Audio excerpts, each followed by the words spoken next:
ചെമ്മീൻ മസാല ഉണ്ടാക്കിയ ചട്ടിയിൽ ചോറ് വരട്ടി തിന്നണ വീഡിയോ ഇട്ടിട്ടുണ്ടായിരുന്നു. എന്നാൽ പിന്നെ ആ ചെമ്മീൻ മസാലയും കൂടെ അങ്ങോട്ട് ഇട്ടേക്കാം. നല്ല പെടപെടക്കണ ചെമ്മീൻ എന്ന് പറയാൻ ആഗ്രഹമൊക്കെ ഉണ്ട്, പക്ഷെ പിടയ്ക്കുന്നതല്ല.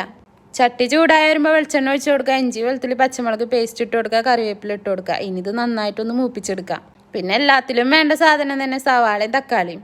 ഫസ്റ്റ് പ്രയോറിറ്റി സവാളയ്ക്ക് ആയതുകൊണ്ട് തന്നെ ആദ്യം സവാള ഇട്ട് കൊടുത്ത് പിന്നെ കുറച്ച് ഉപ്പും കൂടെ ഇട്ട് കൊടുത്തിട്ട് അതൊന്ന് വാട്ടിയെടുത്ത്.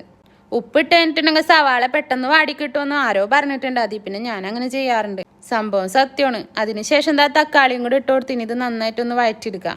ഇനി ഇതിലേക്ക് ആവശ്യമായിട്ടുള്ള പൊടികൾ ഇട്ട് കൊടുക്കാം. മുളക് പൊടി, മഞ്ഞൾപ്പൊടി, പെരിഞ്ചീരകത്തിൻ്റെ പൊടി, കറി മസാലപ്പൊടി, ഉപ്പ്, കുരുമുളക് പൊടി, ഇത്രയും പൊടികൾ ഒന്നിച്ചങ്ങോട്ട് ഇട്ട് കൊടുക്കാം.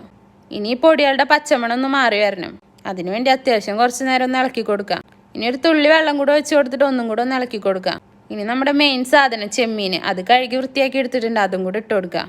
നാട്ടിൽ കിട്ടുന്ന ചെറിയ ചെമ്മീനാണെന്നുണ്ടെങ്കിൽ ഒന്നും കൂടെ ടേസ്റ്റ് ആവും. അതിവിടെ കിട്ടൂല, പക്ഷെ നമുക്ക് വലിയ ചെമ്മീനും ടേസ്റ്റ് തന്നെ.